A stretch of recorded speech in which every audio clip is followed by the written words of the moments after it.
இதோட group 4 question தான் பார்த்துட்டு இருக்கோம். இது பிரம்மஞான சபை பற்றிய சரியான வாக்கியத்தை தெரிவு செய்க அப்படின்னு சொல்லி கொடுத்துருக்காங்க.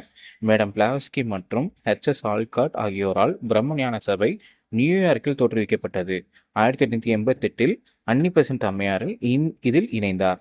இதன் தலைமையகம் சென்னை அடையாறில் உள்ளது அப்படின்னு சொல்லி 3 கூற்று கொடுத்துருக்காங்க. இந்த 3 கூற்றும் சரியா தவறா அப்படிங்கிறத பார்க்கணும். ஓகேங்களா? இது எந்த புக்கில் இருக்குது அப்படின்னா 10th புக்கில் இருக்குது.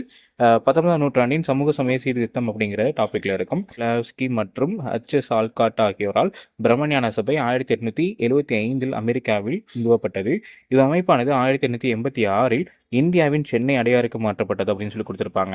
இது எப்போ அன்னி பெசன்ட் அம்மையார் தலைமை இருப்பாங்க அப்படின்னு சொல்லி பார்த்தோம் அப்படின்னா ஆல்காட்டின் மறைவிற்கு பின்னர் அமைப்பின் தலைவராக அன்னி பெசன்ட் அம்மையார் தேர்ந்தெடுக்கப்படுவாங்க.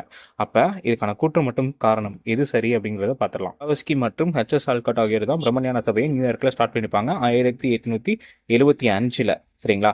இது 1888 இந்தியாவில் அன்னி பெசன்ட் அம்மையார் இதில் இணைந்தார் அப்படின்னு சொல்லி கொடுத்துருக்காங்க. இது தப்பு. 1886 இணைஞ்சிருப்பாங்க.